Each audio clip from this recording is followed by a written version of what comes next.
বিশ্বনবী বলেন, যুদ্ধের ময়দান থেকে ফিরে এসেছে এরকম কবিরা গুনাহ অবলম্বনকারীও যদি আস্তাগফিরুল্লাহ আল্লাযী লা ইলাহা ইল্লা হুয়াল হাইয়ুল কাইয়্যুম ওয়া আতুবু ইলাইহি পড়ে, ওই কবিরা গুনাহকারীকেও ক্ষমা করে দিবে কে? পড়তে রাজি আছেন তো? আবার সাইয়েদনা আবু বকর বললেন, ইয়া রাসূলুল্লাহ আল্লিমনি দুআআন আদউ বিহি ফি সালাতি, এমন দোয়া আপনি আমারে শিক্ষা দেন যে এই দোয়াটা আমি নামাজে পড়তে পারি। বিশ্বনবী বললেন, পড়ো আল্লাহুম্মা ইন্নী যালামতু নাফসি যুলমান কাসীরান ওয়া লা ইয়াগফিরুয যুনুবা ইল্লা আনতা ফাগফিরলি মাগফিরাতাম মিন ইনদিক ইন্নাকা আনতাল গফুরুর রহিম। সুবহানাল্লাহ পড়েন। এটাও ইস্তেগফার। আমরা এটার বলি দোয়া মাসুরা, সালাম ফেরানোর আগে পড়ি না? যেখানেই ক্ষমা চাওয়ার কথা আছে ওইটারই কি বলে? ইস্তেগফার। আল্লাহুম্মা ইন্নী যালামতু নাফসি, আল্লাহ জুলুম করেছি, যুলমান কাসীরা, অনেক জুলুম। ওয়ালা ইয়াগফিরুয যুনুবা ইল্লা আনতা, তুমি ছাড়া এই গুনাহ ক্ষমা করার তো কেউ নাই। ফাগফিরলি মাগফিরাতাম মিন ইনদিক, তোমার দয়ায় আমারে ক্ষমা করে দাও। ইন্নাকা আনতাল গফুরুর রহিম, তুমি হলা ক্ষমাশীল। ঠিক কি না? এটাও ইস্তেগফার, এটাও পড়বেন। আর এই সব ইস্তেগফারের শ্রেষ্ঠ ইস্তেগফারের নাম সাইয়্যিদুল ইস্তেগফার। যত ইস্তেগফার হতে পারে এর মধ্যে সবচেয়ে শ্রেষ্ঠতম ইস্তেগফার নাম কি? কথা কন। বুখারীর বর্ণনা, শাদ্দাদ ইবনে আউস রাদিয়াল্লাহু তাআলা আনহু বর্ণনা করেন, এই সাইয়্যিদুল ইস্তেগফার দিনের বেলা যে পড়বে ওই দিনে মারা গেলে সে জান্নাতি।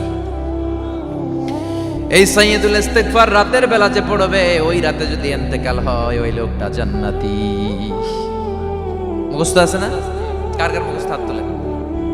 মাশাআল্লাহ, তাবারাকাল্লাহ, মাশাআল্লাহ, মাশাআল্লাহ। আর যাদের নাই তাদের হোমওয়ার্ক, তাদের আল্লাহুম্মা আনতা রাব্বি লা ইলাহা ইল্লা আনতা খালাকতানি ওয়া আনা আবদুক ওয়া আনা আলা আহদিকা ওয়া ওয়া'দিকা মাস্তাতা'তু আউযু বিকা মিন শাররি মা সানা'তু আবু'ু লাকা বিনি'মাতিকা আলাইয়া ওয়া আবু'ু লাকা বিযাম্মি ফাগফিরলি ফাইন্নাহু লা ইয়াগফিরুয যুনুবা ইল্লা আনতা। সুবহানাল্লাহ পড়েন। আজকে রাতে পড়ছেন, মারা গেলে জান্নাতি। চিল্লায় পড়েন আল্লাহু আকবার। এজন্য বিশ্বনবী বলেন, আমার আগের গুনাহ মাফ, পরের গুনাহ মাফ, তারপরেও প্রতিদিন আমি 70 বার তওবা ইস্তেগফার পড়ি। আজকে থেকে পড়তে রাজি আছেন তো? বেশি বেশি ইস্তেগফার পড়া যাবে না? একটু প্রাণ খুলে দিল খুলে আওয়াজ করে পড়েন তো আস্তাগফিরুল্লাহ। আর জোরে পড়েন আস্তাগফিরুল্লাহ। আবার সবাই পড়েন আস্তাগফিরুল্লাহ। সব সময় তওবা ইস্তেগফার যারা পড়ে তাদেরকে পছন্দ করে কে? সব সময় জিকির করে করে জিহ্বাটারে যারা ভিজিয়ে রাখে তাদেরকেও পছন্দ করে কে?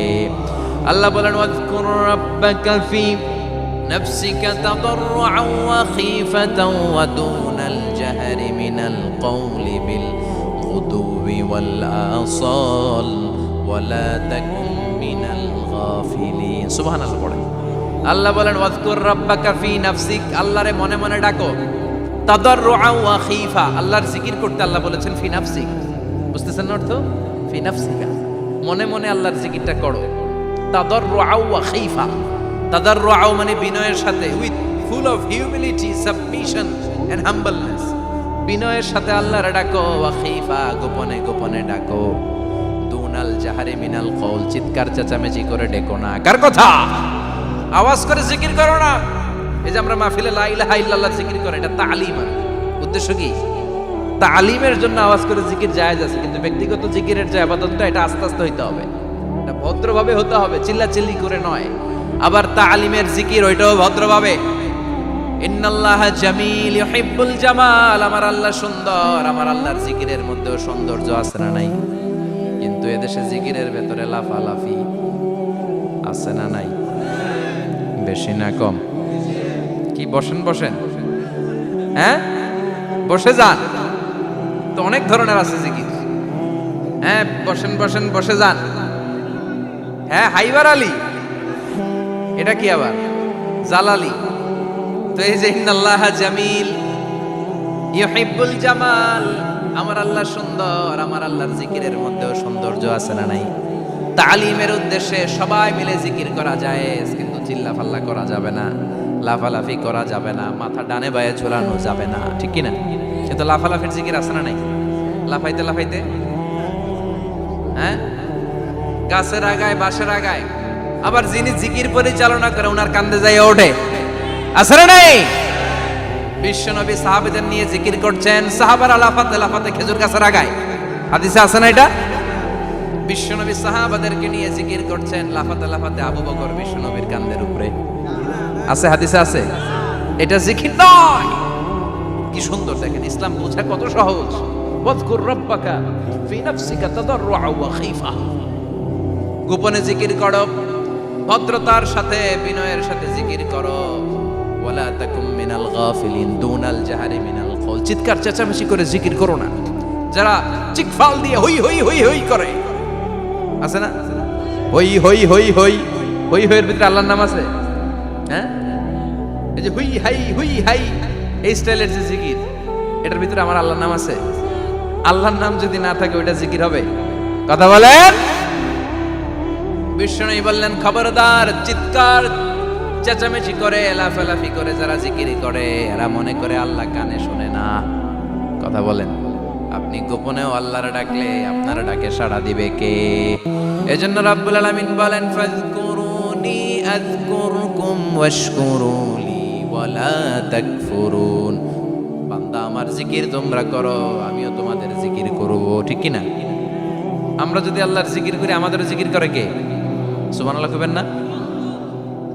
আমরা আল্লাহর জিকির করে, আল্লাহ নাকি আমাদের জিকির করে? জানো তো কথা এটা। আবার হাদিসে কুদসিতে আল্লাহ বলেন, ফাইন যাকারানি ফি নাফসি যাকারতুহু ফি নাফসি।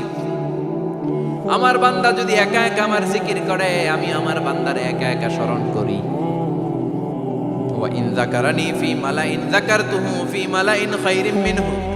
এরকম মহা সম্মেলন করে যদি কেউ আমি আল্লাহর জিকির করে, আমি এর চেয়েও বড় মহা সম্মেলন ফেরেশতাদেরকে নিয়ে করে আমার বান্দারে স্মরণ করি। ওয়া ইন তাকাররাবা ইলাইয়া শিবরান তাকাররাবতু ইলাইহি যিরাআন।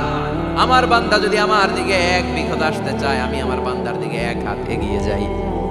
আমার বান্দা যদি আমার দিকে এক হাত আসতে চায়, আমি আমার বান্দার দিকে দুই হাত যাই। ওয়া ইন আতানি ইয়ামশি আতাইতুহু হারওয়ালা। আমার বান্দা যদি আমার দিকে হেঁটে হেঁটে আসতে চায়, আমি আমার বান্দার দিকে দৌড়ে দৌড়ে যাই। সুবহানাল্লাহ পড়ে।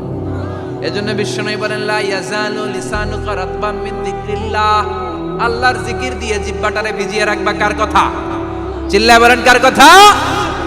সবসময় আল্লাহর জিকির করতে রাজি আছেন তো? সবচেয়ে শ্রেষ্ঠ জিকির বিশ্বনবী বললেন, আফদালু যিকরি লা ইলাহা লা ইলাহা লা ইলাহা ইল্লাল্লাহু মুহাম্মাদুর রাসূলুল্লাহ সাল্লাল্লাহু। সবচাইতে শ্রেষ্ঠ জিকির লা ইলাহা।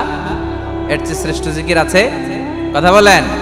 বিশ্বনবী বললেন, মান ক্বালা লা ইলাহা ইল্লাল্লাহ সিদকান মিন কলবিহি।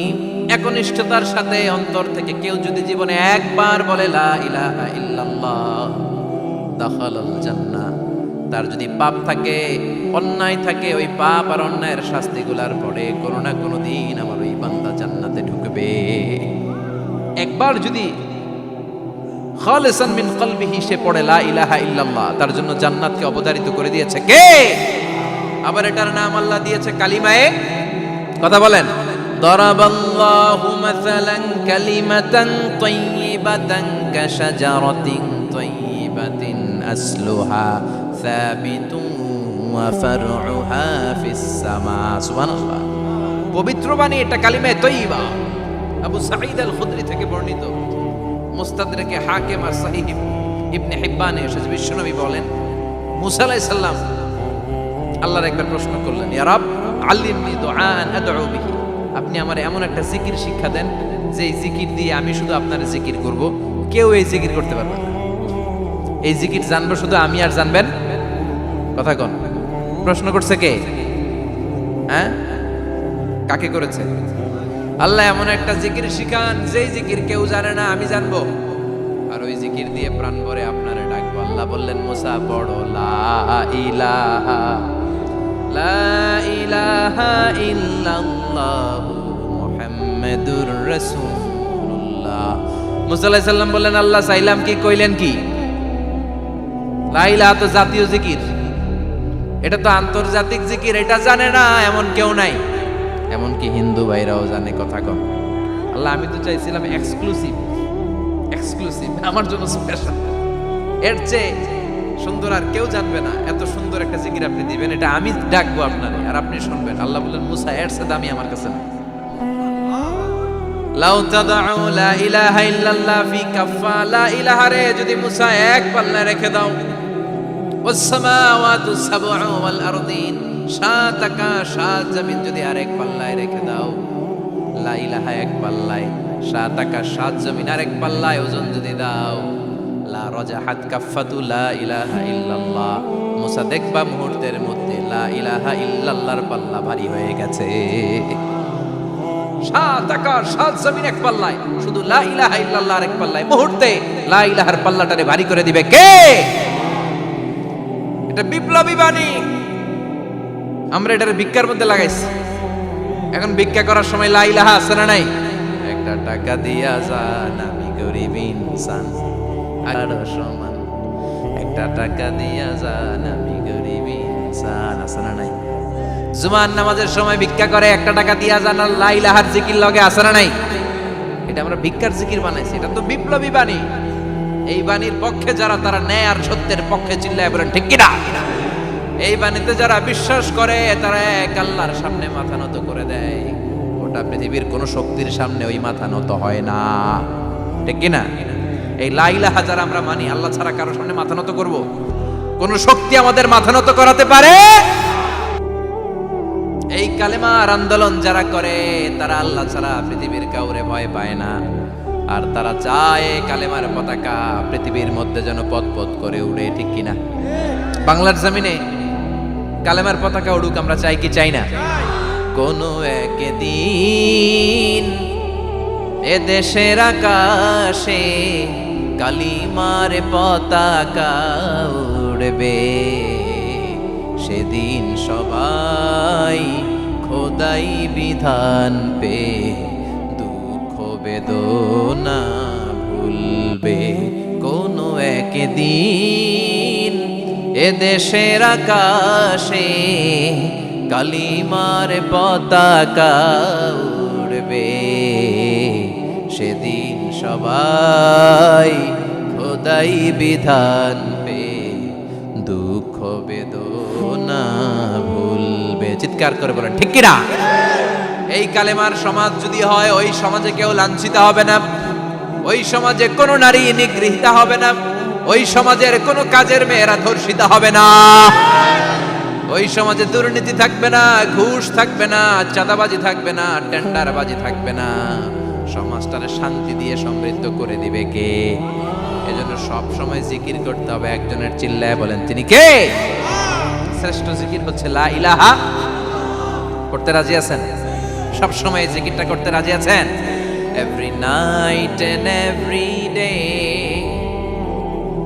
every night and every day, never forget to say la ilaha illallah, never forget to say la ilaha illallah. পড়েন every night and every day, every night and every day, never forget to say la ilaha illallah, never forget to say la ilaha illallah, never forget to say la ilaha illallah. When you're walking down the street, use your time and repeat and say in every heartbeat la ilaha illallah. When you're walking down the street, use your time and repeat and say in every heartbeat la ilaha illallah. Every night and every day, every night and every day, never forget to say la ilaha illallah. চিল্লায় বলেন ঠিক কিনা? দিনে রাতে যে কোনো মুহূর্তে আমাদের জিহ্বার মধ্যে থাকবে কি? কথা বলেন, জিহ্বায় থাকবে কি? উনি সফরে বেরিয়েছেন হাদিস কালেকশনের জন্য। প্রচন্ড শীতের রাত, উনি মাগরিবের নামাজ, এশারের নামাজ পড়ে একটা মসজিদে শুয়ে পড়লেন, আর শুয়ে শুয়ে হাদিস পড়তেছেন। কি পড়তেছেন? কথা বলেন। আর মনে মনে ভাবলেন রাতটা মসজিদে কাটায় দিই, ফজরের নামাজ পড়ে আবার বেরোবো। কিন্তু দারোয়ান এসে বলে মসজিদে থাকতে পারবেন না, ওঠেন। দারোয়ান আছে না, কথা কন। আহমদ ইবনে হাম্বল বললেন আমি শুধু রাতটা থাকতে চাই, আমি তো ফজরেরও মুসল্লি, ফজর নামাজ পড়বো তো এই মসজিদে, আমার থাকতে দাও। দারোয়ান তো দেয় না, কেনা মসজিদে থাকার জায়গা না, যান মিয়া। উনি যে আহমদ ইবনে হাম্বল এটা চিনে নাই, থাকতে দেয় না। কি করবে এখন? উনি কাঁথা গুছিয়ে হাদিসের কিতাব নিয়ে কাঁধের মধ্যে ব্যাগ নিয়ে মসজিদ থেকে বের হয়ে গেলেন। কি আর করবেন, প্রচন্ড শীত, আর কাঁপতেছেন পুরো মানুষ। পথিমধ্যে দেখলেন বাজার, বাজার একজন খাব্বাস, শাবুন খাব্বাস, যুবক রুটি বিক্রেতা। সে রুটি বিক্রি করে, চুলার মধ্যে রুটি সেকে। সে যে সালাম দিল আসসালামু আলাইকুম, যুবক বলে ওয়ালাইকুম আসসালাম।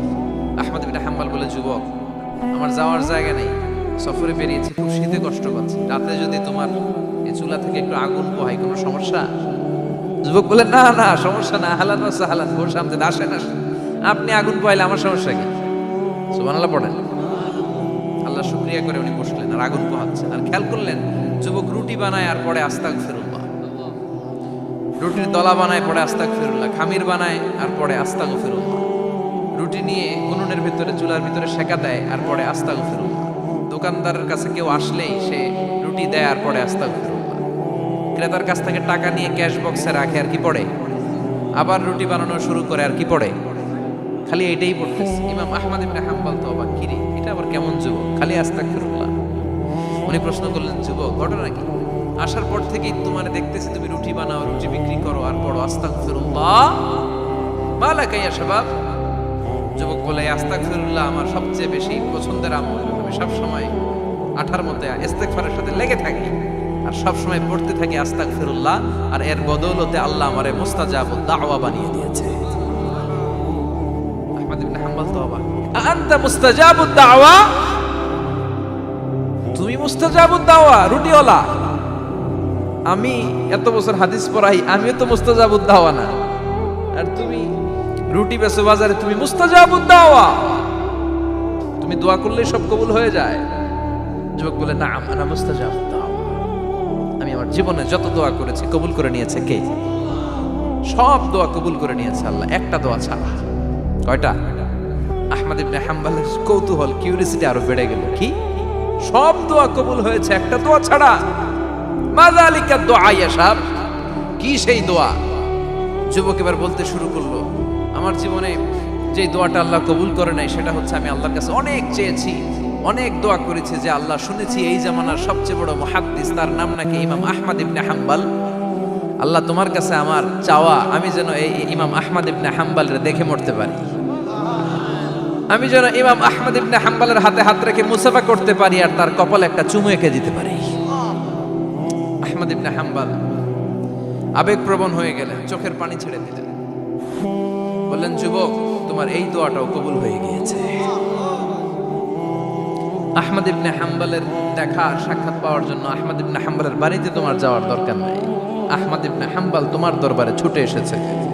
আনা আহমদ ইবনে হাম্বল মুহাদ্দিসুদ দাহর, আমি নিজেই আহমদ ইবনে হাম্বল। যুবক চোখের পানি ছেড়ে দেয়, আহমদ ইবনে হাম্বল চোখের পানি ছেড়ে দেয়। যুবক চিৎকার মেরে ইমাম আহমদ ইবনে হাম্বলকে জড়িয়ে ধরে, হাতে হাত রেখে মুসাফা করে, কপালের মধ্যে চুমু খায় আর আল্লাহর শুকরিয়া করে বলে ও ইমাম আসলে এই দোয়াটাও আল্লাহ আজকে কবুল করে নিল। বিশ্বাস হয় সবসময় ইস্তেগফার করলে আপনার দোয়াগুলোর এইভাবে কবুল করে নিবে কে?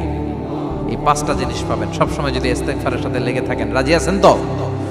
এজন্য বিশ্বনবী সব সময় নামাজে সালাম ফিরানোর পরে পড়তেন আস্তাগফিরুল্লাহ। কি পড়তেন?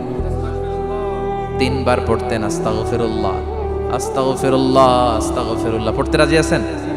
ইস্তেগফারের অনেকগুলো আলফাজ আছে, সবচেয়ে ছোট ইস্তেগফার হচ্ছে এটা আস্তাগফিরুল্লাহ, আস্তাগফিরুল্লাহ। আরো আছে আস্তাগফিরুল্লাহ আল্লাযী লা ইলাহা ইল্লা হুয়াল হাইয়ুল কাইয়্যুম আতুবু ইলাইহি। বিষ্ণু বলেন এই ইস্তেগফারটা যদি কেউ পড়ে, আত-তাওয়াল্লি মিন ইয়াউমিজ যাহাফ, যুদ্ধের ময়দান থেকে পালিয়ে আসা কবিরা গুনাহ। কি গুনাহ?